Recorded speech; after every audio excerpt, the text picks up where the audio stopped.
Hi everyone, welcome to J R tutorials. I am your friend Rahul Jaiswal. तो दोस्तों कैसे हो आप सभी लोग? उम्मीद करता हूँ आप सभी लोग बहुत अच्छे होंगे और आपकी स्टडीज भी बेहतरीन तरीके से चल रही होगी, है कि नहीं दोस्तों? तो चलिए एक और वीडियो की शुरुआत हम करेंगे। जैसा कि आप जानते हैं कि हमने आपके लिए एक न्यू बैच स्टार्ट किया था, और न्यू बैच इसलिए मैं बोल रहा हूँ क्योंकि यार हमने एक और नया डिजिटल बोर्ड स्पेशली आप लोगों के लिए लिया हुआ है, ताकि हम आपके लिए एक फ्रेश और बेटर क्वालिटी के वीडियोस बना सके। ऑलरेडी पूरा सिलेबस आप लोग का प्रेजेंट है, मतलब अगर आपको पढ़ना है 9th स्टैंडर्ड का या फिर उसके छोटे स्टैंडर्ड, उसके बड़े स्टैंडर्ड में कोई छोटे भाई बहन आपके होंगे, उनको भी बता देना कि सभी स्टैंडर्ड के सभी चैप्टर्स के lecture by lecture videos already हमने पढ़ा के रखा हुआ है। ठीक है, तो सारे वीडियोस अवेलेबल है।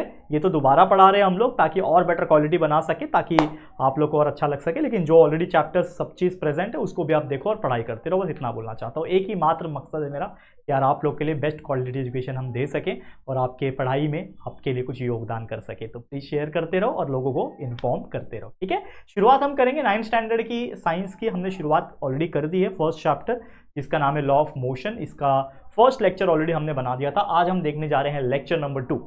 अब लेक्चर नंबर 1 का एक छोटा सा क्विक रिकैप अगर हम देखें तो हमने स्टडी किया था कि मोशन क्या होता है। ठीक है ना, मोशन के हिसाब से हमने समझा था कि there are different different types of motion. हमने देखा था यूनिफॉर्म मोशंस होते हैं, नॉन यूनिफॉर्म मोशंस होते हैं, वो हमने समझा था। लेकिन उसके पहले हमने स्पीड, वेलोसिटी, डिस्टेंस, डिस्प्लेसमेंट, ऐसे अनगिनत टॉपिक्स के बारे में भी डिस्कस किया था। आज हम लेक्चर नंबर 2 में हम बात करेंगे यूनिफॉर्म मोशंस और नॉन यूनिफॉर्म मोशंस के एग्जैक्ट और उसके टाइम ग्राफ के बारे में, वेलोसिटी के ग्राफ के बारे में, और साथ ही में कुछ एक्सेलरेशन की बात भी हम लोग करेंगे। तो आप लोग इस वीडियो को भी एंड तक देख लेना, बहुत आपको मजा आने वाला है। शुरुआत हम करेंगे तो सबसे पहले जो हमारा आज का जो टॉपिक हमें पढ़ना है वो है दोस्तों एक्सेलरेशन। ठीक है, चलो शुरू करेंगे हम लोग एक्सेलरेशन। ओके, तो what do mean by acceleration? Acceleration word ये आया कहां से? एक्सेलरेशन वर्ड अगर आप देखोगे तो हमेशा आपने कहीं ना कहीं कुछ तो गाड़ी चलाई होगी, या फिर आपने स्कूटी चलाई होगी, बाइक चलाई होगी। 9th में आ गए हो, पापा मम्मी का जो भी होगा, भाई बहन का होगा, कभी ना कभी तो हाथ आजमाया होगा। अगर नहीं चलाया भी होगा, एटलीस्ट चालू करके जगह पे ही कुछ ना कुछ तो किया होगा। करेक्ट है? नहीं किया है तो ऑब्जर्व जरूर से कर लेना अपने फादर या फिर मदर या फिर आपके बड़े भाई बहन, छोटे भाई बहन जो भी होंगे, उनको एक बार देखना। क्या देखोगे कि जो एक्सेलरेटर होता है ये एक बहुत इंपॉर्टेंट चीज़ है, जिसके हेल्प से आप एक्सेलरेशन को बहुत अच्छी तरीके से समझ सकते हैं। आपको पता है कि आपकी गाड़ी में, आपकी बाइक में, अगर मैं स्कूटी बात करता हूँ, देखो स्कूटी बहुत सिंपल होता है। ठीक है ना, तो स्कूटी जो होता है नॉर्मली आप देखोगे तो जो हैंडल्स होते हैं उसके राइट तरफ, राइट वाला हाथ जो होता है आपका, राइट हाथ, राइट की तरफ आपको एक हैंडल दिखता है, और वो हैंडल को आप ऐसे ऐसे कर सकते हो, दैट इज कर सकते हो। तो वो जो पार्ट होता है उसको बोलते हैं एक्सेलरेटर। क्या बोलते हैं उसको? एक्सेलरेटर। एक्सेलरेटर का मतलब क्या होता है कि वो एक ऐसा हैंडल है जिसको आप अगर फॉरवर्ड डायरेक्शन में लेके जाओ तो स्पीड जो है बढ़ जाती है, आपकी जो वेलोसिटी है, स्पीड जो है वो बढ़ जाती है। उसको आप एज इट इज छोड़ दो तो वापस से वो एक, उसमें ऐसा रिकॉइलिंग सिस्टम होता है कि अगर आप उसको छोड़ दोगे तो वापस से वो अपनी जगह पे आ जाएगा। ठीक है, तो आपने अगर उसको छोड़ दिया मतलब आपका जो स्पीड है वो रिड्यूस हो जाएगा। मतलब कहीं ना कहीं जो एक्सेलरेटर है उसका काम क्या है? स्पीड को बढ़ाना या तो स्पीड को कम करना। ठीक है, एक्सेलरेटर का काम क्या है? स्पीड को बढ़ाना या तो स्पीड को कम करना। और इसी चीज से डिराइव हो जाता है हमारा एक्सेलरेशन, क्योंकि जब भी हम कोई गाड़ी चलाते हैं बच्चे, तो हमें कई जगह पे स्पीड को बढ़ाना पड़ता है और कई जगह जहां पे ट्रैफिक वगैरह आ गया उसको स्पीड को कम करना पड़ता है। तो स्पीड कम करने के लिए हमने सबसे पहले तो ब्रेक अप्लाई करते हैं, जिससे जो करंट स्पीड है वो और रिड्यूस हो जाती है, और साथ ही में हम एक्सेलरेशन को भी ऐसा उल्टा कर देते हैं या फिर छोड़ देते हैं, ताकि वो अपना नॉर्मल फेज में आ जाए, नॉर्मल पोजीशन में आ जाए और एक्सेलरेशन रिड्यूस हो जाए। ठीक है, तो एक्सेलरेशन का बेसिक मतलब क्या हुआ? और rate of change of velocity. आपने क्या किया यहाँ पे? आपने क्या किया एक्चुअल में? आपने वेलोसिटी को क्या किया है बच्चा? यहाँ पे चेंज किया है। So the rate of change of velocity, the rate of change of velocity is known as the acceleration। कि आप कितना कम कर रहे हो, कितना ज्यादा कर रहे हो। तो एक्सेलरेशन क्या है? एक्सेलरेटर क्या काम करता है? स्पीड बढ़ा रहा है, स्पीड कम कर रहा है, यानी वेलोसिटी को चेंज कर रहा है। किसके रिस्पेक्ट में? रेट के रिस्पेक्ट में, यानी टाइम के रिस्पेक्ट में। यानी the rate of change of velocity is known as the acceleration. तो इसके लिए हम एक्सेलरेशन का फॉर्मूला कैसे डिराइव करेंगे कि acceleration is nothing but the change in velocity per unit time. कितना समय में कितना वेलोसिटी चेंज हो रहा है, उसी को बोलते हैं एक्सेलरेशन। अब चेंज इन वेलोसिटी कब होगा, कैसे पता चलेगा कि कितना वेलोसिटी चेंज हुआ? तो पहले तो आपका इनिशियल वेलोसिटी 0 था, लेकिन जैसे आपने स्पीड बढ़ा दिया तो आपकी वेलोसिटी बढ़ गई। मतलब एक वेलोसिटी जो आपने बढ़ा दी, मतलब एक वेलोसिटी होगी जो फाइनल होगी, फाइनल वेलोसिटी, और एक वेलोसिटी जो होगी जो सबसे पहले होगी, इनिशियल वेलोसिटी। तो अगर आपको ये डिफरेंस निकालना है कि आपकी जो वेलोसिटी वो कितनी चेंज हो गई, तो आप कैसे निकालोगे? जो फाइनल वेलोसिटी आपने जो टच की और जो सबसे पहले इनिशियल वेलोसिटी थी वो थी, उन दोनों को माइनस कर दो। तो चेंज इन वेलोसिटी कैसे पता चलेगा? That is final velocity minus initial velocity. Last वाला वेलोसिटी फाइनल वाला माइनस जो सबसे पहले था इनिशियल वाला, तो final velocity minus initial velocity हो जाएगा आपका चेंज इन वेलोसिटी, और टाइम तो वही रहेगा टाइम। तो हम लोग बोल सकते हैं acceleration is equal to final velocity minus initial velocity upon time. अब एक्सेलरेशन को स्मॉल लेटर ए से डिनोट किया जाता है, याद रखना ये चीज, एक्सेलरेशन को स्मॉल लेटर ए से डिनोट किया जाता है। फाइनल वेलोसिटी को हम लोग v से डिनोट करते हैं, ये तो मैंने बताया था। इनिशियल वेलोसिटी को डिनोट किया जाता है स्मॉल लेटर u से, ये आपको याद रखना है। और टाइम के लिए हमेशा हम t यूज करते हैं। तो a is equal to v minus u upon t is the formula for calculating the acceleration. अगर आपके क्वेश्चंस कहीं पे भी पूछते हैं जहां पे आपको एक्सेलरेशन कैलकुलेट करने की नौबत आ जाए, तो आप इस फॉर्मूले से कैलकुलेट कर सकते हैं। अगर आपको चेंज इन वेलोसिटी यानी फाइनल वेलोसिटी और इनिशियल वेलोसिटी अगर पता है तो आप ये फॉर्मूला लगा सकते हो। ठीक है, ये क्या बन गया आपके लिए, फॉर्मूला बन गया। ओके, इजी है। ओके, अब इसका यूनिट भी समझ लेते हैं। तो ऐसा यूनिट क्या हो जाएगा इसके लिए, यूनिट क्या हो जाएगा, जैसे हमने स्पीड या वेलोसिटी की निकाली थी मीटर पर सेकंड, वैसे यहाँ पे क्या है v minus u upon T. ठीक है, v minus u upon T. तो यहाँ पे अगर आप देखोगे तो मीटर पर सेकंड स्क्वायर, इसको आप याद रखोगे। ऐसा यूनिट क्या हो जाएगा, मीटर पर second square, Q second square. यहाँ पे अगर आप देखोगे तो वेलोसिटी, फाइनल वेलोसिटी क्या आएगा, ठीक है, मीटर पर सेकंड, इसका भी मीटर पर सेकंड ही आएगा। ठीक है, और इसका आ जाएगा टाइम का सेकंड। ठीक है, तो उसके हिसाब से कैलकुलेशन अगर हम करेंगे तो हमारा फॉर्मूला डिराइव हो जाएगा मीटर पर सेकंड स्क्वायर। ठीक है, ये आपको ध्यान रखना है, बहुत ही अच्छी तरीके से याद रहेगा एक्सेलरेशन क्या होता है। ओके, बहुत ज्यादा इजी है। ओके, अब यहाँ पे ध्यान दो, अगला टॉपिक पे चलते हैं, इसी का रिलेटेड टॉपिक है, अगला नहीं है, मतलब एक्सेलरेशन का ही पार्ट है। बहुत ध्यान से और बारीकी से आपको समझना है इस चीज को। ठीक है, देखो ध्यान से, एक्सेलरेशन का मतलब तो समझ में आ गया, that is change in velocity पर रिस्पेक्ट टू टाइम। ठीक है, लेकिन भाई एक्सेलरेशन में भी एक एक्सेलरेशन होता है जो कि होता है पॉजिटिव, ठीक है, एक एक्सेलरेशन होता है नेगेटिव, दूसरा होता है जीरो। तो इसको हम लोग समझ लेते हैं एक एक करके। तो पहला है पॉजिटिव, दूसरा है नेगेटिव एक्सेलरेशन, और तीसरा है जीरो एक्सेलरेशन। ये तीनों का मतलब क्या है इसको हम लोग समझते हैं। देखो, पॉजिटिव एक्सेलरेशन मतलब क्या होगा कि देखो, कभी भी आप स्पीड मतलब गाड़ी चला रहे हो तो स्पीड को आप बढ़ाओगे, तो जब आपकी वेलोसिटी बढ़ रही है तो आपकी गाड़ी क्या आ जाएगी, आगे जाएगी, मतलब एक्सेलरेशन क्या हुआ, आगे की तरफ हुआ, फॉरवर्ड हुआ ना, दैट इज पॉजिटिव डायरेक्शन में हुआ। तो अगर आपका जो वेलोसिटी है, ठीक है, आपका जो वेलोसिटी है अगर इंक्रीज होता है तो कहीं ना कहीं आपका गाड़ी भी आगे जाएगा और कहीं ना कहीं आपका एक्सेलरेशन भी पॉजिटिव डायरेक्शन में आएगा।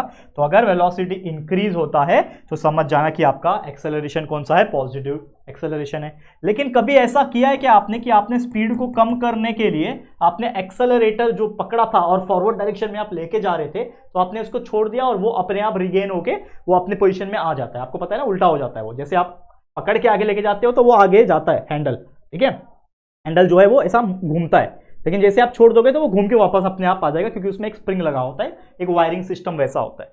तो इसमें अगर वेलोसिटी डिक्रीज होती है, इस केस में आपने वेलोसिटी डिक्रीज कर दी। कैसे डिक्रीज की, कि पहले मैं फॉरवर्ड लेके गया, 50 किलोमीटर प्रति घंटा की स्पीड से मेरी गाड़ी चल रही है, 50 किलोमीटर पर आवर की स्पीड से चल रही है। अब सडनली मुझे लगता है कि अब मुझे स्लो करना चाहिए, तो मैंने ब्रेक अप्लाई किया और मैंने एक्सेलरेशन को भी छोड़ दिया। तो जैसे छोड़ दूंगा तो मेरी गाड़ी का जो स्पीड है वो क्या हो गया, धीरे धीरे धीरे धीरे करके डिक्रीज हो गया। तो वेलोसिटी क्या हो रही है, मेरी डिक्रीज हो रही है। तो वेलोसिटी डिक्रीज हो रही है तो कहीं ना कहीं क्या हुआ कि जो एक्सेलरेशन आगे की तरफ था, जो फॉरवर्ड डायरेक्शन में था, जो पॉजिटिव की तरफ था, अब वो कहां जाएगा, नीचे की तरफ, यानी निगेटिव की तरफ जाएगा। तो ऐसे केस में हम क्या बोलेंगे उसको, निगेटिव एक्सेलरेशन। तो अगर स्पीड बढ़ता है, वेलोसिटी फॉरवर्ड डायरेक्शन में है, तो आपका एक्सेलरेशन भी पॉजिटिव हो गया। अगर वेलोसिटी कम हो रहा है, वेलोसिटी नेगेटिव डायरेक्शन में है, तो आपका एक्सेलरेशन भी क्या हो जाएगा, नेगेटिव एक्सेलरेशन हो जाएगा। लेकिन कभी ऐसा होता है कि वेलोसिटी जो है वो चेंज ही नहीं हो रही है, डज नॉट चेंज, यानी कि अगर आप सेम स्पीड में चल रहे हो या फिर मतलब एक्सेलरेशन बिल्कुल ही नहीं कर रहे हो, ना तो कम कर रहे हो ना तो ज्यादा कर रहे हो, एकदम एग्जैक्टली पकड़ के रखे हो उसको, तो उस फिनोमिनॉन में उस पर्टिकुलर टाइम में क्या हो रहा है कि आपकी जो स्पीड है ना तो बढ़ रही है, ना तो स्पीड आपकी इंक्रीज हो रही है, ना तो स्पीड आपकी रिड्यूस हो रही है, उतने पे ही रुकी हुई है। तो that particular term is known as the zero acceleration. तो ये आपको बहुत अच्छी तरीके से याद रखना है, बहुत इजी टर्म है। कभी कभी डेफिनेशंस में पूछता है कि वो डिफाइंड बाय पॉजिटिव एक्सेलरेशन और नेगेटिव एक्सेलरेशन और जीरो एक्सेलरेशन। तो ये आपको बहुत अच्छी तरीके से यहाँ पे समझ में आ गया होगा। चलते हैं हम लोग हमारे नेक्स्ट टॉपिक की तरफ। क्लियर हो गया यहाँ से? चलो आगे बढ़ जाते हैं। नेक्स्ट टॉपिक क्या है, देखो अगला जो टॉपिक है ये है एक्सेलरेशन के ऊपर ही एक छोटा सा न्यूमेरिकल, इसको हम लोग सॉल्व करेंगे, मजा आएगा। चलो देखते हैं। सबसे पहले दिया क्या है, an object of mass 16 kg। क्या दिया हुआ है, एक ऑब्जेक्ट है जिसका वजन मास जो है वो 16 kg दिया हुआ है, ठीक है। कभी भी याद रखना गिवन लिखना इज इंपॉर्टेंट। आपने बचपन में देखा होगा कोई भी न्यूमेरिकल का हम लोग गिवन लिखते हैं कि भाई दिया क्या है, तो उसका मास दिया है 16 kg का, ठीक है। आगे बोल रहा है विद एन एक्सेलरेशन, इसमें एक्सेलरेशन भी दे रखा है जो कि है 3 मीटर पर सेकंड स्क्वायर का एक्सेलरेशन उन्होंने दे रखा है। कैलकुलेट द अप्लाइड फोर्स, यानी आपको क्या निकालना है, फोर्स निकालना है, F is equal to question mark. आगे बोल रहा है यहां पे देखो, यहां पे एक क्वेश्चन खत्म होता है, एक और क्वेश्चन कंटिन्यू हो रहा है। If the same force is applied on an object of mass 24 kg, मतलब अगर जो फोर्स का वैल्यू आपको जो मिलेगा वही फोर्स लेना है और उसमें आप 24 kg का एक ऑब्जेक्ट का जो मास है वो अप्लाई अगर हो रहा है तो मुझे कैलकुलेट करना है उसका एक्शन। मतलब एक ही क्वेश्चन के अंदर दो क्वेश्चन पूछा और ऐसे क्वेश्चन एग्जाम में बहुत इंपॉर्टेंट हो जाते हैं। और ये एक्सरसाइज का क्वेश्चन है तो आपको मैं सॉल्व करके दिखा रहा हूं कैसे करना है, ठीक है। देखो सबसे पहले कैसे करोगे सॉल्व, आपको पता है we know the formula, we know the formula. एक फॉर्मूला मैं जानता हूं बच्चा, क्या फॉर्मूला है वो, कि फोर्स जो होता है वो होता है मास इनटू एक्सेलरेशन। ये होता है हमारा बहुत इंपॉर्टेंट फॉर्मूला। ये ऐसे एक्चुअली देखा जाए तो ये डिराइव होता है न्यूटन के सेकंड लॉ से भी, जो हम आगे देखेंगे, ठीक है ना। जो हमारा आगे के लेक्चर्स आएंगे उसमें बताऊंगा कि Newton first law, Newton second law, Newton third law होता क्या है। लेकिन उसके पहले आपको याद रखना है कि F is equal to ma, यानी force is equal to mass into acceleration, ये एक फॉर्मूला होता है। तो force is equal to mass into acceleration, force का वैल्यू मैं जानता नहीं हूं लेकिन मास का वैल्यू जानता हूं और एक्सेलरेशन का वैल्यू जानता हूं, ठीक है। ये हो जाएगा, तो मल्टीप्लाई करो तो F इज इक्वल टू 16 3 होता है 48, तो ये हो जाएगा 48 न्यूटन। फोर्स का यूनिट होता है न्यूटन, तो F is equal to 48 N मतलब न्यूटन। तो 48 न्यूटन का फोर्स लग रहा है, ठीक है, ये समझ में आ गया मुझे। अब दूसरा कंडीशन इसी में क्या बोलता है कि मेरा फोर्स जो है वो उतना ही रखना है जो कि है 48 न्यूटन का, और मुझे बोल रहा है कि ऑब्जेक्ट का जो मास है वो है 24 kg। तो इस बार ऑब्जेक्ट का जो मास है 24 kg, ठीक है। और हमें निकालना है बच्चा एक्सेलरेशन का वैल्यू, ए का वैल्यू निकालना है, A is equal to question mark, ठीक है। कैसे निकालोगे यहाँ पे ए का वैल्यू, एक्सेलरेशन कैसे निकालोगे, देखो यहाँ पे एक्सेलरेशन, देखो एक वैल्यू तो हमारा आ गया, देखो 48 लिखा है यहाँ पे, एक वैल्यू तो हमारा करेक्ट आ गया, लेकिन अब एक्सेलरेशन निकालना है। तो again we know the formula, F is equal to ma, ठीक है ना। F is equal to formula पता ही है, F is equal to m into a. इस बार मुझे a का वैल्यू निकालना है, तो a इज इक्वल टू क्या हो जाएगा, ये m मल्टीप्लाई में है तो नीचे आ जाएगा, मतलब डिवाइड हो जाएगा, तो f अपॉन m हो जाएगा। f का वैल्यू जानता हूँ 48, m का वैल्यू है 24, 24 1 24, 24 2 48, यानी एक्सेलरेशन का वैल्यू आ गया 2 मीटर पर second square. This is the final answer. तो एक्सेलरेशन का वैल्यू आ गया 2 मीटर पर सेकेंड स्क्वायर, और हमारा आंसर यहाँ पे भी देख क्रॉस चेक कर सकते हो, हमारा आंसर करेक्ट है। तो इस तरीके से ऐसे न्यूमेरिकल आ सकते हैं। देखो ये जो था ये बहुत ही यूनिक न्यूमेरिकल था। अभी इसके पहले हमने जो फॉर्मूला पढ़ा a is equal to v minus u upon t, that is change in velocity upon time. अगर आपको चेंज इन वेलोसिटी यानी फाइनल वेलोसिटी, इनिशियल वेलोसिटी दिया होगा तो आप वो फॉर्मूला लगाना, लेकिन अगर आपको मास दिया हुआ है, फोर्स दिया है, तो आप ये formula F is equal to mass into acceleration, F is equal to ma जो है वो इस्तेमाल करोगे। क्लियर, समझ में आ गया। तो कितना इजी एग्जांपल्स होते हैं, और उम्मीद करता हूं ऐसे एग्जांपल्स आप बहुत आसानी से एग्जाम में जब पूछा जाएगा तो आप सॉल्व कर पाओगे, ठीक है। चलिए आगे बढ़ जाते हैं, नेक्स्ट क्वेश्चन पे चलते हैं, यानी नेक्स्ट टॉपिक पे चलते हैं। अब ये बहुत इंपॉर्टेंट टॉपिक यहाँ पे शुरू होता है जो कि पूरा कंसेप्चुअल है, यानी कंसेप्ट अगर आपको समझना है डिटेल में और एकदम बेहतरीन तरीके से, तो यहाँ पे इस चीज को ध्यान देना पड़ेगा। क्या बोल रहा है भाई ये सब, पहला जो टॉपिक है वो है distance time graph for uniform motion. Distance time graph, distance और टाइम के बीच में क्या रिलेशन होता है।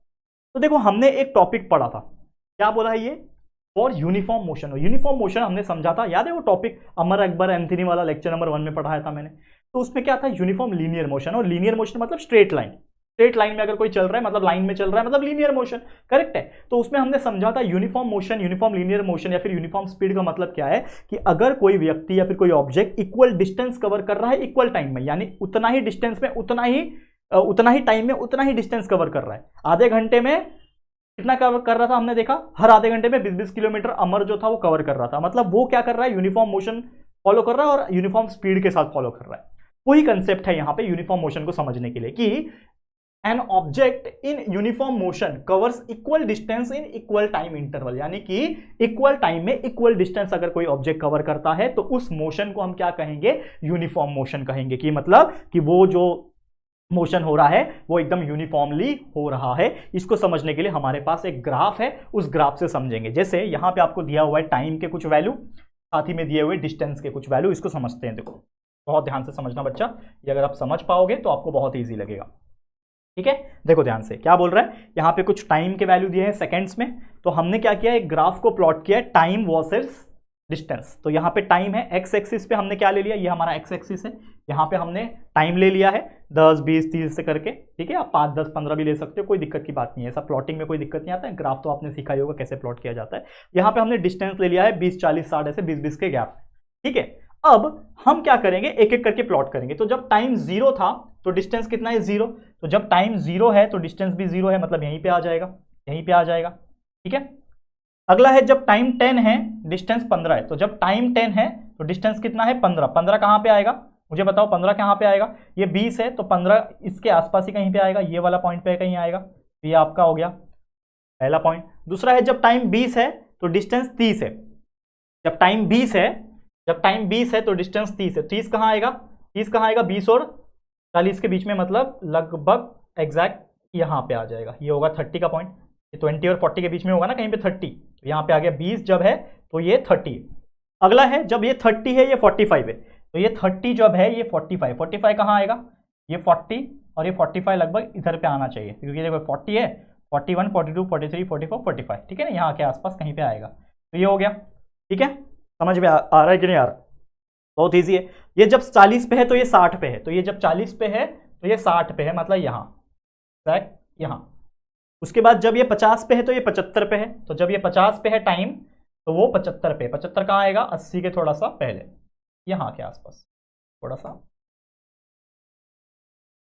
ठीक है, यहाँ के आसपास आएगा। उसके बाद जब ये 60 पे है तो वो 90 पे है, तो ये जो 60 पे है तो वो 90 पे है, 90 कहाँ आएगा, 100 के थोड़ा सा पहले, ठीक है, यहाँ पे। और लास्ट में है जब ये 70 पे है तो वो 105 पे है, जब ये 70 पे है तो वो 105 पे, 105 मतलब 100 के थोड़ा सा ही ऊपर। अब यहां पे अगर आप ध्यान दो, इन सभी को मैं अगर मैं कनेक्ट करूं, जितने भी मेरे को कोऑर्डिनेट्स मिल गए या फिर पॉइंट मिल गए, इन सभी को मैं क्या करता हूं बच्चा, कनेक्ट करता हूं। देखो ध्यान से देखना, यहां से यहां कनेक्ट होगा, ठीक है, यहां से यहां कनेक्ट होगा, यहां से यहां कनेक्ट हुआ, यहां से यहां कनेक्ट हुआ, यहां से यहां कनेक्ट हुआ, यहां से यहां कनेक्ट हुआ, और ये यहां से यहां कनेक्ट हुआ, ठीक है। समझ में आ रहा है, क्लियर, बहुत इजी है ये, इतना इजी एग्जांपल है कि आप खुद ही सोच पे पड़ जाओगे कि कितना ज्यादा ये इजी लग रहा है। ओके, चलो इसको ध्यान से समझेंगे हम लोग।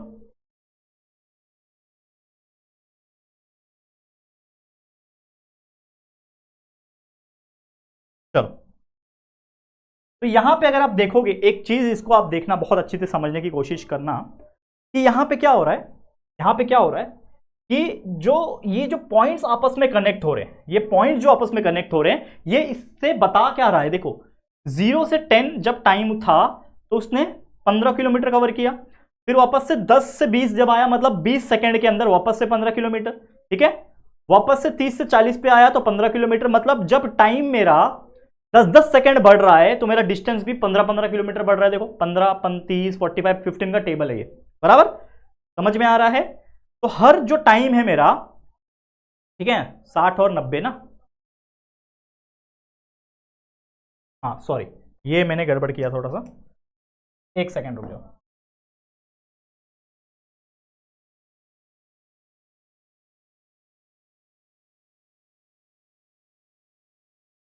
यहां पे ध्यान देना बच्चा, मेरे से एक छोटा सा मिस्टेक हो गया, 80 to 100 मतलब यहां पे आएगा कहीं पे,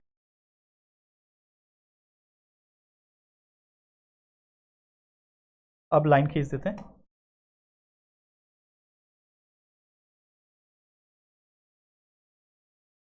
ठीक है।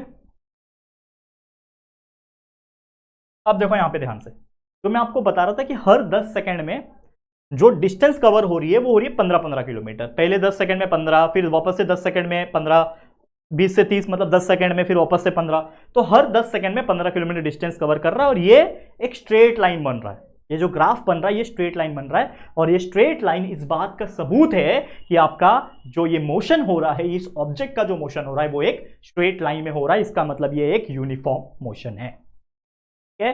तो straight line represents the motion here is going in a uniform motion. तो ये आप बता सकते हो इस तरीके का डायग्राम बना के। क्लियर? तो इस तरीके से हम लोग आपको बता सकते हैं। These are some examples. Exam में डायरेक्ट ग्राफ तो नहीं पूछेगा कि एक्सप्लेन ग्राफ, लेकिन ग्राफ के बेस पे बहुत सारे क्वेश्चंस आते हैं जो कि हम आगे आपको बताएंगे कि जब हम वेलोसिटी और टाइम ग्राफ पढ़ेंगे तो वेलोसिटी और टाइम ग्राफ के हिसाब से ना आगे बहुत सारे डेरिवेशन डिराइव होते हैं जिसको हम काइनेमेटिकल इक्वेशन बोलते हैं। ठीक है ना, वो हम पढ़ेंगे। उसके बाद न्यूटन के लॉ आएंगे, ये सब हम नेक्स्ट लेक्चर में देखेंगे, लेकिन पहले इस चीज को आप समझ के ले लो बहुत अच्छी तरीके से। समझ में आ गया? अगला जो ग्राफ है अगर आप देखोगे वो है डिस्टेंस टाइम ग्राफ। डिस्टेंस और time graph for non uniform. अभी हमने जो पढ़ा दोस्तों वो था अगेन डिस्टेंस और टाइम ग्राफ, लेकिन वो यूनिफॉर्म के लिए था, तो वो हमने बना के दिखा दिया कि यूनिफॉर्म मोशन कैसे पता चलेगा। जब इक्वल डिस्टेंस इक्वल समय में कवर होगा तो उसको बोलेंगे यूनिफॉर्म मोशन, और उसका ग्राफ हमेशा स्ट्रेट लाइन में बनेगा। ठीक है, इससे पता चल जाएगा। लेकिन अगर हम लोग पढ़े यहां पे, अभी पढ़ने जा रहे हैं, that is non uniform motion, तो उसमें डेफिनेशन क्या बोलता है कि अगर डिस्टेंस कवर हो रहा है, डिस्टेंस चेंज हो रहा है नॉन यूनिफॉर्मली, मतलब टाइम सेम है, इक्वल इंटरवल ऑफ टाइम है, लेकिन भैया डिस्टेंस अलग अलग है। जैसे हमने अमर के बाद कौन था, अकबर का एग्जांपल देखा था पिछले लेक्चर में। तो अकबर क्या कर रहा था कि स्टार्टिंग के कुछ आधे घंटे में उसने बराबर 18 किलोमीटर कवर किया, लेकिन उसके बाद सीधा 18 से कम कवर किया, फिर 25 पे गया, फिर 28 पे गया, फिर इस तरीके से मतलब अलग अलग डिस्टेंस कवर कर रहा था। तो भैया अगर मैं अलग अलग डिस्टेंस कवर कर रहा हूं इक्वल इंटरवल ऑफ टाइम में, तो मेरा जो मोशन है वो नॉन यूनिफॉर्म मोशन रहेगा। तो क्या बोल रहा है, if the distance changes non uniformly with the time then the motion is said to be non uniform motion. तो वो मोशन क्या कहलाएगा, नॉन यूनिफॉर्म मोशन। इसका एग्जांपल हम लोग समझने की कोशिश करते हैं कि मेरे पास टाइम दिया हुआ है और डिस्टेंस दिया है। टाइम देखो 0 से लेके 5 से लेके 10, मतलब हर 5-5 सेकंड का यहाँ पे टाइम दिया हुआ है, जो कि हमने यहाँ पे प्लॉट कर रखा है। टाइम यहाँ पे टाइम एक्स एक्सिस पे हमने प्लॉट किया, ये मेरा एक्स एक्सिस है, और ये मेरा वाई एक्सिस से प्लॉट किया, वाई एक्सिस पे मैंने डिस्टेंस प्लॉट किया हुआ है। ठीक है, अब यहाँ पे अगर आप देखोगे तो पहले जब 0 टाइम था तो डिस्टेंस भी 0 था, मतलब यहाँ पे आएगा मेरा। ठीक है, जब मेरा टाइम 5 था तो डिस्टेंस 7 हो गया, तो टाइम 5 और डिस्टेंस 7 मतलब लगभग यहाँ के आसपास आ जाएगा। ठीक है, फिर मेरा डिस्टेंस जब 10 हुआ, सॉरी टाइम जब 10 हुआ तो डिस्टेंस हो गया 12, मतलब यहाँ के आसपास। ठीक है, फिर मेरा टाइम जब 15 हुआ, 15 का 20 हुआ, 15 का 20 मतलब यहां पे। ठीक है, यहां पे हो गया। ठीक है, फिर मेरा जब 20 सेकंड का टाइम हुआ वो 30 हुआ, 20 सेकंड के टाइम में क्या हो गया, 30 हो गया, तो यहां पे आ गया। ठीक है, फिर 25 में 41 हो गया, 25 में 41, 40 कहां गया, ऊपर गया, 41 यहां पे। उसके बाद 30 में 50 हो गया, ये 30 में 50 यहां पे। ठीक है, 30 में हो गया 50, और उसके बाद 35 में 58 हो गया, तो 35 में 58 मतलब लगभग यहां पे। ठीक है, अब इन सभी को मैं जोड़ता हूं, जैसे यहां से ये जुड़ा, यहां से ये जुड़ा, यहां से ये जुड़ा, यहां से ये जुड़ा, यहां से ये जुड़ा, यहां से ये जुड़ा, और यहां से ये। तो अगर आप इसको गौर से देखोगे तो ये कोई एक स्ट्रेट लाइन बनता हुआ नजर नहीं आ रहा, जैसे ये बन रहा था। अगर आप देखोगे तो ये पूरा का पूरा स्ट्रेट लाइन गया, लेकिन अब अगर आप इस ग्राफ को देखोगे तो यहां पे ये पहले ऐसा गया, फिर ऐसा गया, फिर ऐसा गया, फिर थोड़ा ऐसा हुआ, फिर ऐसा गया, फिर वापस से थोड़ा ऐसा होके गया, मतलब ये स्ट्रेट नहीं बन रहा है। क्यों नहीं स्ट्रेट बना?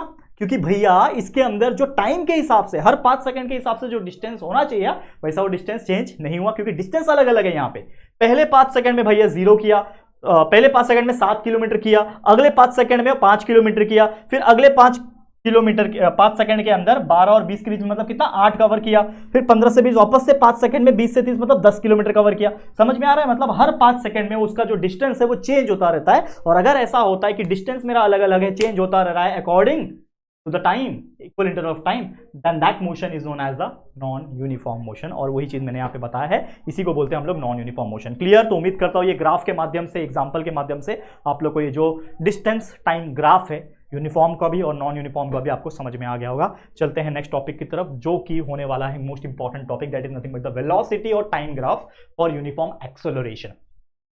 अगर एक्सेलरेशन यूनिफॉर्म रखना है, ठीक है, ये बहुत इंपॉर्टेंट चीज है। एक्सेलरेशन यूनिफॉर्म रखना मतलब एक्सेलरेशन आपका चेंज नहीं हो रहा है, यूनिफॉर्म तौर पे जा रहा है। ठीक है, मतलब आपकी वेलोसिटी भाई कम ज्यादा नहीं हो रही है। तो वही चीज बताने के लिए वेलोसिटी और टाइम का रिलेशन बताने वाले हैं। तो अगर if velocity changes y equal amount in equal time, देखो क्या बोल रहा है, अगर वेलोसिटी चेंज हो रही है सेम अमाउंट में, मतलब इक्वल अमाउंट में, जितना इक्वल इंटरवल ऑफ टाइम हो रहा है, मतलब हर 10 मिनट में 5 किलोमीटर पर आवर की स्पीड से चेंज हो रही है, अगले भी 10 किलोमीटर में, 10 मिनट में, 5 किलोमीटर, मतलब टाइम के हिसाब से जो वेलोसिटी बढ़ रही है या फिर चेंज हो रही है, चेंज होना मतलब बढ़ भी सकती है, कम भी हो सकती है।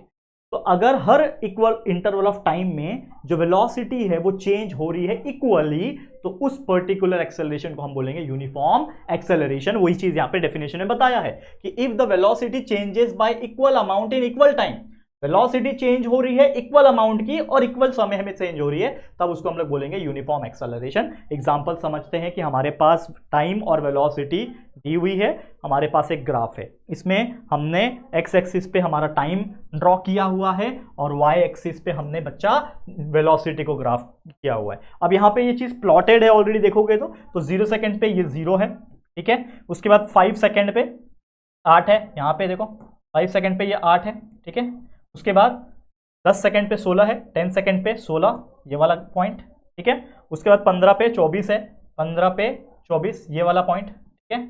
उसके बाद 20 पे 32 है, 20 पे 32, ये वाला पॉइंट।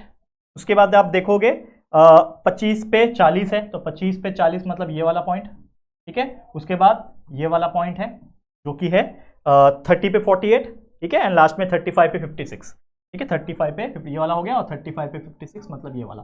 अब अगर आपने इसको सबको जोड़ा, देखो यहाँ पे जैसे यहाँ पे दिया हुआ है कि आपने सबको जोड़ा तो ये क्या बन रहा है, आप एकदम देखोगे तो ये एकदम स्ट्रेट लाइन में जुड़ गया। तो एकदम स्ट्रेट लाइन में जुड़ गया, इसका मतलब क्या है कि हर इक्वल टाइम में उतना ही वेलोसिटी बढ़ रहा है। मतलब पहले यहाँ पे 5 सेकंड में 8 बढ़ा, फिर अगले 5 सेकंड में वापस से 8 से 16 हुआ, मतलब फिर भी 8 बढ़ा, फिर अगले 5 सेकंड में 16 से 24 हुआ, मतलब 8 हुआ। तो ये देखो 8 का टेबल है, ये 8 to the 16, 24, 32, मतलब हर एक के बीच में 8-8 का गैप है, ठीक है। मतलब हर टाइम 5-5 सेकंड के हिसाब से 8-8 किलोमीटर 8 मीटर पर सेकंड की वेलोसिटी जो है बढ़ रही है। तो अगर ऐसा हो रहा है कि इक्वल वेलोसिटी चेंज हो रही है इक्वल इंटरवल ऑफ टाइम में, तो उस मोशन को मैं क्या बोलूंगा, यूनिफॉर्म एक्सेलरेशन। क्या बोलूंगा, यूनिफॉर्म एक्सेलरेशन। तो उम्मीद करता हूं आपको समझ में आ गया होगा। अब ये जो ग्राफ आपको जो दिख रहा है, एक बहुत इंपॉर्टेंट ग्राफ इसलिए भी हो जाता है क्योंकि इसी ग्राफ के माध्यम से हम हमारे इक्वेशन, जिसको हम काइनेमेटिकल इक्वेशन भी बोलते हैं, वो हम कैलकुलेट करेंगे। तो ये हमारा टॉपिक है, that is nothing but the equation of motion.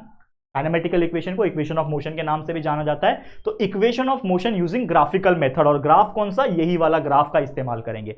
लेकिन दोस्तों मैं आपको बता दूं कि पहले इक्वेशन ऑफ मोशन होता क्या है। There are 3 equation of motion, और we can say 3 kinematical equation, that is v is equal to u plus at, second one s is equal to ut plus half at square, और third one v square is equal to u square plus 2as। अब इसमें v मतलब velocity है final वाली, u मतलब initial velocity है, a मतलब acceleration है, t मतलब टाइम पीरियड है। वैसे यहाँ पे s मतलब डिस्प्लेसमेंट, u मतलब इनिशियल वेलोसिटी, t मतलब टाइम, a मतलब एक्सेलरेशन। समझ गए।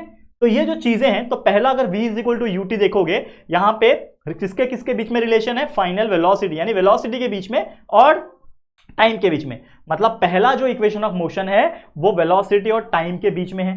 दूसरा जो इक्वेशन है, इक्वेशन ऑफ मोशन, वो किसके बीच में है, डिस्प्लेसमेंट और टाइम के बीच में है। और तीसरा जो है वो है आपका डिस्प्लेसमेंट s के बीच में और वेलोसिटी के बीच में। तो ये 3 इक्वेशन ऑफ मोशन, और simply we can say it as kinematical equation, जो कि हमारे इस पर्टिकुलर ग्राफिकल मेथड का इस्तेमाल करके हम लोग सीखने वाले हैं। तो ये हम लोग सीखेंगे हमारे थर्ड लेक्चर में, जो कि मोस्ट इंपॉर्टेंट होने वाला है, और उसको आप समझ लोगे तो आपको मजा आ जाएगा, ठीक है। तो मैं नहीं चाहता कि ये वीडियो में बहुत ज्यादा बड़ा बनाऊं, इसके लिए मैं इस वीडियो को यहीं पे मैं स्टॉप करता हूं, और इसी को कंटिन्यू हम करेंगे हमारे थर्ड लेक्चर में, लेक्चर नंबर 3 में, और पूरा काइनेमेटिकल इक्वेशन को स्टडी कर लेंगे कि कैसे डिराइव होता है, और उसमें बकायदा डेरिवेशन बताऊंगा।